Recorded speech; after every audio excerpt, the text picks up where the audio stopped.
చేయాలి. వంట సరే చేద్దాంలో, ఇదైతే హాఫ్ అన్ అవర్ టైం పడుతుంది కదా, యాజ్ యూజువల్ ఎప్పుడు చేస్తాను.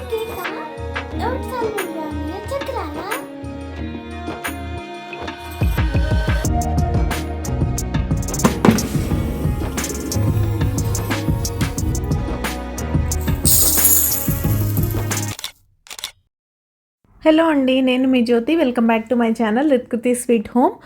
ఎలా ఉన్నారు మీ అందరూ? బాగున్నారా? నేను చాలా బాగున్నాను. ముందుగా మీ అందరికీ happy Saturday and happy weekend plans ఏంటి నాకైతే కామెంట్ సెక్షన్లో కామెంట్ చేసేయండి. మా వీకెండ్ ప్లాన్స్ ఇప్పటి వరకు ఏం లేవు. నేనేం చేశాను, కంపల్సరీ వీడియోస్ తీస్తాను కాబట్టి మీరు ఫర్దర్ వీడియోస్లో చూసేయచ్చు.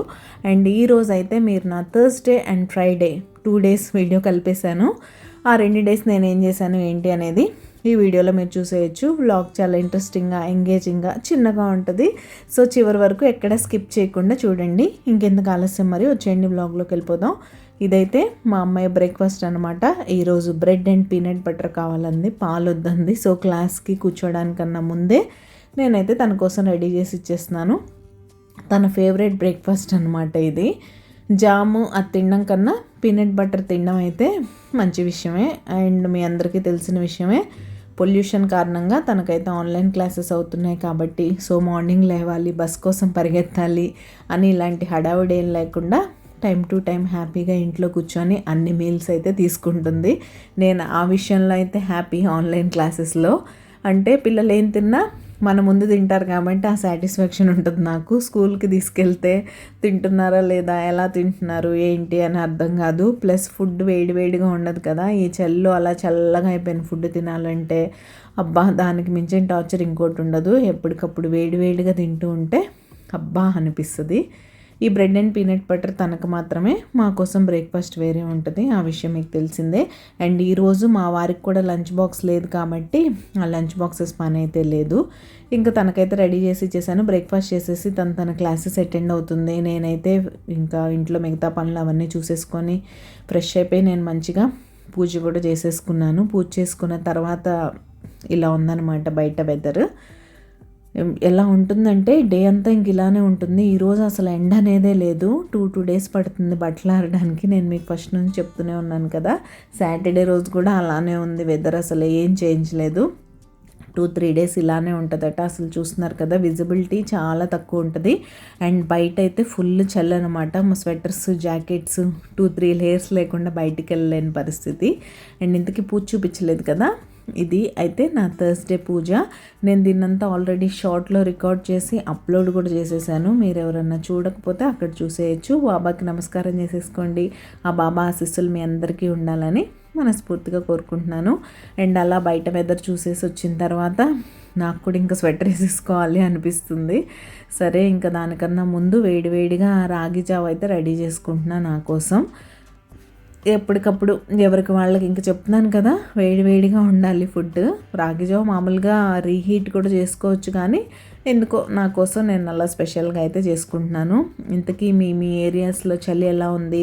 ఈసారి హైదరాబాద్లో కూడా కోల్డ్ వేవ్ అలర్ట్ అయితే వచ్చింది. 3 days I think, Friday, Saturday, Sunday అనుకుంటా. మీ ఏరియాస్లో చలి ఎలా ఉంది? జాగ్రత్తగా ఉండండి. పిల్లలకైతే పర్టికులర్గా ఫుల్ కవర్ చేసి ఉంచండి. ఈ టైంలో వాళ్ళకి చలి పట్టేసిందంటే కోల్డ్ అండ్ కాఫ్ ఎక్కువ రోజులు తగ్గదు, బాగా ఇబ్బంది పెట్టేస్తుంది. కాబట్టి పిల్లలకి క్యాప్స్ పెట్టండి. మీరు కూడా స్వెటర్స్ అలాంటివన్నీ మంచిగా వేసుకొని వామ్గా ఉండండి. వీలైనంత వరకు బయటికి వెళ్ళకుండా ఉండడానికి ట్రై చేయండి చల్లో. అండ్ నేను యూజువల్గా చేసుకునే రాగి జావే. నేను ఇందులో పాలు, పెరుగు, బెల్లం ఇలాంటివి ఏం వేయను. లైట్గా సాల్ట్ వేసుకొని తీసేసుకుంటాం. మా అమ్మాయి అయితే క్లాస్లో ఉంది. తన కోసం ఇప్పుడు కేక్ చేస్తున్నాను. ఎప్పటి నుంచో అడుగుతుంది. 3-4 days లేండి, ఎప్పటి నుంచో అంటే చేస్తా అంటున్నాను, కానీ రోజు చేయట్లా. ఈరోజు సర్ప్రైజ్గా చేస్తున్నాను అనమాట. క్లాస్ ఉంది, అవ్వడానికి ఇంకా టైం ఉంది. అండ్ నేను వంట కూడా చేయాలి. వంట సరే చేద్దాంలే, ఇదైతే హాఫ్ అన్ అవర్ టైం పడుతుంది కదా. యాజ్ యూజువల్ ఎప్పుడు చేస్తుందంటే మన ఆట నో మైదా నో ఎగ్ కేక్ అనమాట. చూపిస్తా ఎలా వస్తుందో. ఇప్పుడైతే పెట్టేద్దాం. ఈ హాఫ్ అన్ అవర్లో వంట ఈజీగా చేసేసుకోవచ్చు.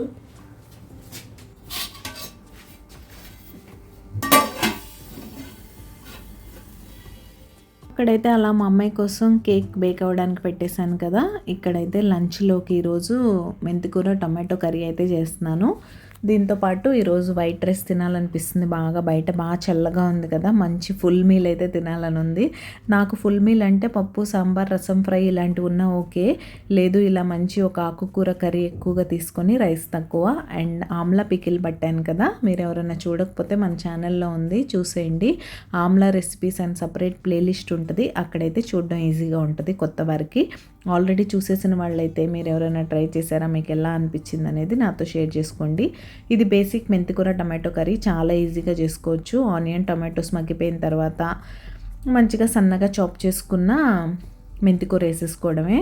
సపరేట్గా ఫ్లేవర్ కోసం ఏం యాడ్ చేయక్కర్లేదు, మెంతికూరలోనే బోల్డ్ అంత ఫ్లేవర్ ఉంటుంది కాబట్టి సూపర్ టేస్టీగా ఉంటుంది కర్రీ అయితే. స్పైసెస్ కూడా ఎక్కువ మసాలాస్ ఏం యాడ్ చేసుకోకండి, జస్ట్ పసుపు, ఉప్పు, కారం మాత్రం వేసుకోండి అంతే. ధనియా పౌడర్ కూడా వేసుకోకపోయినా పర్లేదు ఇందులో, ఎందుకంటే మెంతికూరలోనే న్యాచురల్ ఫ్లేవర్ చాలా ఉంటుంది కాబట్టి మంచి ఫ్లేవర్ఫుల్గా ఉంటుంది కర్రీని. మనం కసూరి మేతి అన్నిట్లో వేసుకుంటాం కదా, ఎందుకు ఫ్లేవర్ కోసమే కదా, అలాంటిది ఒక న్యాచురల్ మేతిలో ఇంకా మంచి ఫ్లేవర్స్ అయితే ఉంటాయి. సో ఆకుకూరలు ఎక్కువ స్పైసెస్ మసాలాస్ కాకుండా వీలైనంత మినిమల్ స్పైసెస్తో జస్ట్ అలా ఫ్రై చేసుకున్నామా తినేసామా అన్నట్టు ఉండాలి. ఎక్కువ ఫ్రై కూడా చేసుకోకండి. ఇంతకీ మీకు నా రెసిపీస్ ఎలా అనిపిస్తున్నాయి? మీకు కనుక మన వీడియోస్ నచ్చుతున్నట్టయితే ప్లీజ్ లైక్ చేయండి. మీ లైకే నా motivation. And hype option activate అయిందా లేదా, మీకు కనుక హైప్ ఆప్షన్ యాక్టివేట్ అయ్యి నా కంటెంట్ మీకు నచ్చుతున్నట్టయితే ప్లీజ్ వీడియోని హైప్ చేయండి. మీరు హైప్ చేస్తే యూట్యూబ్ మన వీడియోస్కి రీచ్ పెంచుతుంది. సో నన్ను మోటివేట్ చేసేయండి. హలో, కర్రీ అయితే ఆల్మోస్ట్ ఫినిష్ అయిపోయింది, మెంతికూర టమాటో కర్రీ. అండ్ ఇది కూడా రెడీ అయిపోయింది కదా. ఇంకా మా అమ్మాయి రావడమే లేట్, వస్తే సర్ప్రైజ్ చేయడమే. క్లాస్ అవుతుంది, అయ్యాక వస్తుంది, అప్పుడైతే చూపిద్దాం.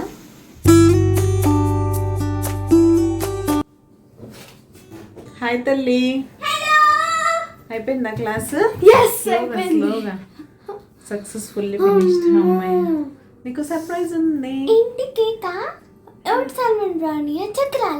ఎలా తెలుసు?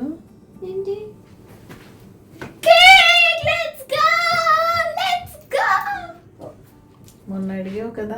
Not now, after lunch. Lunch చాలా బాగుంది. లంచ్ నేను ఫాస్ట్గా తినేస్తాను. Okay, let's have lunch. Lunch okay. ఇప్పుడే ఇంక ఇదైతే డైరెక్ట్ ఫ్రైడే ఈవినింగ్. ఆ థర్స్డే ఆఫ్టర్నూన్ లంచ్ తర్వాత చలి ఇంకా బాగా పెరిగిపోయింది. ఇంకా నాకు కెమెరా పట్టుకోవాలని, ఏదైనా రికార్డ్ చేయాలని అస్సలు అనిపించలేదు. ఈవెన్ ఫ్రైడే మార్నింగ్ కూడా అంతే. ఎలా లేచామో, ఇంట్లో పనులన్నీ ఎలా చేసుకున్నామో తెలియకుండానే అయిపోయింది డే అంతా. ఇంక ఇది ఈవినింగ్ అయితే చలి అలానే ఉంది, ఏం తగ్గలేదు. ఇంకా వేడివేడిగా ఏమన్నా కావాలని మా అమ్మాయి గొడవ చేస్తుంది. కార్న్ కూడా ఉంది, బాయిల్ చేస్తానన్నా కూడా నువ్వు నాకు ఏదైనా స్పెషల్గా కావాలంది. సరే, ఇంట్లో ఎలానో ఒక 4 పొటాటోస్ ఉన్నాయి, వాటితో ఎయిర్ ఫ్రైర్లో ఫ్రెంచ్ ఫ్రైస్ చేద్దాం కదా అని ఇక్కడైతే చాప్ చేస్తున్నాను. ఫ్రెంచ్ ఫ్రైస్ రెసిపీ ఆల్రెడీ నేను చాలాసార్లు షేర్ చేశాను. మన ఛానల్లో కొత్తగా వచ్చిన సబ్స్క్రైబర్స్ కోసం సింపుల్గా చెప్పేస్తాను. ముందుగా మీరు పొటాటోస్ని పీల్ తీసేసి ఇలా మంచిగా ఫ్రెంచ్ ఫ్రైస్ షేప్ ఉంటుంది కదా, ఆ షేప్లో కట్ చేసుకొని వాటర్లో 3-4 టైమ్స్ బాగా వాష్ చేసుకోండి, స్టార్చ్ అంతా పోయే వరకు. నేను ఇక్కడ మీకు డీప్ ఫ్రై చూపించట్లేదు, ఎయిర్ ఫ్రైర్లో చేసుకోవడం మాత్రమే చూపిస్తాను. దీనికి మనం కార్న్ఫ్లోర్ కానీ ఏమి యూస్ చేయకుండానే మంచి క్రిస్పీ ఫ్రైస్ అయితే వచ్చేస్తాయి ఎయిర్ ఫ్రైర్లో. అవన్నీ అందులో యాడ్ చేసేసుకొని నేను చెప్పినట్టే స్టార్చ్ పోయే వరకు వాష్ చేసేసుకొని మంచిగా ఒక నాప్కిన్లో అయితే వేసుకొని డ్రై చేసుకోవాలి. నాప్కిన్లో వేసి తుడిచేసి కొంతసేపు అలా గాలి ఆడేలా పెట్టేసేయండి, చక్కగా ఆరిపోతాయి. ఇప్పుడు నేను చూపిస్తాను చూడండి. ఇలా నీట్గా ఆరిపోయిన తర్వాత వాటిని ఒక ప్లేట్లోకి అయితే తీసేసుకొని అందులో కొంచెం సాల్ట్, నెక్స్ట్ మీరు పెప్పర్ వేసుకోవచ్చు, రెడ్ చిల్లీ పౌడర్ వేసుకోవచ్చు, పెరి పెరి మసాలా వేసుకోవచ్చు, అండ్ ఒక స్పూన్ ఆయిల్ అయితే వేసుకోవాలి ఎయిర్ ఫ్రైర్లో కాబట్టి. నార్మల్గా అయితే మీరు కొంచెం ఇవన్నీ వేసి మిక్స్ చేసేసుకొని లైట్గా కార్న్ఫ్లోర్ కూడా వేసుకొని డీప్ ఫ్రై కూడా చేసేసుకోవచ్చు. ఇక్కడ మా అమ్మాయి అయితే రెడ్ చిల్లీ కూడా వద్దంది కాబట్టి సింపుల్గా సాల్ట్ అండ్ పెప్పర్ అయితే వేసి కొద్దిగా ఆయిల్ వేసి మిక్స్ చేసేసి ఎయిర్ ఫ్రైర్లో పెట్టేశాను. ఇది మీరు 180 degrees దగ్గర 20 minutes పెట్టుకుంటే మంచి ఫ్రెంచ్ ఫ్రైస్ అయితే 20 మినిట్స్లో రెడీ అయిపోతాయి. చాలా బాగుంటుందండి. డీప్ ఫ్రై చేసిన దాన్ని తినడం కన్నా వన్స్ ఇది తినడం మీరు స్టార్ట్ చేశారంటే ఎయిర్ ఫ్రైయర్ యూజ్ చేయడం వన్స్ అలవాటు అయిపోయింది అంటే మనకి టేస్ట్లో ఏం డిఫరెన్స్ ఉండదు కాబట్టి అదే యూజ్ చేయాలనిపిస్తుంది. ఇంతకీ మీరు సబ్స్క్రైబ్ చేసుకున్నారా లేదా? మీరు ఎవరైనా సబ్స్క్రైబ్ చేయకుండా మన వీడియోస్ చూసినట్లయితే ప్లీజ్ సబ్స్క్రైబ్ చేసుకొని నన్ను సపోర్ట్ చేయండి. సబ్స్క్రైబ్ చేసుకున్న తర్వాత బెల్ ఐకాన్ ట్యాప్ చేసుకోవడం మర్చిపోవద్దు. అప్పుడే మీకు నోటిఫికేషన్ వస్తుంది. ఒకవేళ మీకు నోటిఫికేషన్ రాకపోయినా సరే మండే టు సాటర్డే ఆఫ్టర్నూన్ 1 o'clockకి మన ఛానల్లో వీడియో అయితే లైవ్ అవుతుంది, లాంగ్ వీడియో. సో తప్పకుండా చూసేసి లైక్ చేసి నన్ను సపోర్ట్ చేసేయండి. ఫైనల్గా నేనేమి స్పైసెస్ యాడ్ చేయలేదు కాబట్టి ప్లెయిన్ ఫ్రైసే ఇవి. అవి ఎయిర్ ఫ్రైయర్లో పెట్టేసి నేను చెప్పినట్టు టెంపరేచర్ అయితే సెట్ చేసేస్తాను.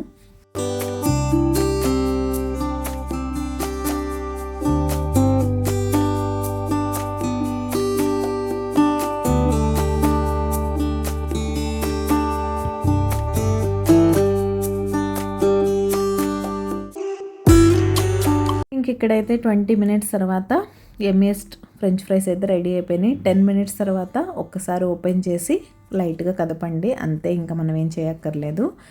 ఇక్కడైతే నేను జొన్న ఇడ్లీ కోసం సోక్ చేసుకుంటున్నాను. ఇది నాకు కావాల్సింది సాటర్డే ఈవినింగ్కి. ఇది ఫ్రైడే నైట్ అని చెప్పాను కదా. ఈ నైట్ సోక్ చేసుకొని రేపు మార్నింగ్ గ్రైండ్ చేసుకుంటే చలిలో ఫర్మెంట్ అవ్వడం కష్టం కాబట్టి ఫర్మెంట్ అయ్యాక రేపు నైట్ వేసుకోవచ్చు అని ఇడ్లీ. ఇక్కడ జస్ట్ నేను సోక్ చేయడం వరకే చూపిస్తాను. బ్యాటర్ అవన్నీ నెక్స్ట్ వీడియోలో చూపిస్తాను, మిస్ అవ్వకుండా చూడండి. చాలా హెల్దీ ఇడ్లీస్ అండ్ జొన్న ఇడ్లీ బెనిఫిట్స్ కూడా మనం నెక్స్ట్ వీడియోలో మాట్లాడుకుందాం. ఇక్కడ 2 కప్పులు జొన్నలు తీసుకుంటే 1 కప్పు మినపగుళ్ళు అయితే తీసుకోండి, అంతే. ఇడ్లీకి ఇంకేం యాడ్ చేయవసరం లేదు. సేమ్ ఇదే మెజర్మెంట్స్తో తీసుకొని కొంచెం మెంతులు, 1 స్పూన్ 1.5 స్పూన్ అటుకులు నానబెట్టుకున్నారంటే దోశలు కూడా వేసుకోవచ్చు. ఈవెన్ వీటితో దోశలు వేసుకున్నా కూడా బాగానే ఉంటుంది. మీకు రాగి ఇడ్లీ కన్నా జొన్న ఇడ్లీ ఇంకొంచెం టేస్టీగా ఉంటాయి టేస్ట్ విషయానికి వస్తే. కాబట్టి తప్పకుండా ట్రై చేయండి. మిల్లెట్స్ ఏవైనా ఇలా నీట్గా వాష్ చేసుకోవాలి 4-5 టైమ్స్ నీట్గా వాష్ చేసేసి నేనైతే సోకింగ్కి పెట్టేశాను. అండ్ జొన్నలు, రాగులు ఏవైనా సరే ఇది వింటర్ కాబట్టి మినిమం 8 to 10 hours సోక్ అవ్వాలి, లేకపోతే మీకు డైజెషన్ ఇష్యూస్ వస్తాయి. సో అది ఈరోజు ఈ చిన్న బ్లాగ్ ఇక్కడ ఎండ్ చేసేస్తున్నాను. రేపు ఒక ఇంట్రెస్టింగ్ వీడియోతో మళ్ళీ మీ ముందుకైతే వచ్చేస్తా. అంతవరకు టేక్ కేర్, బాయ్.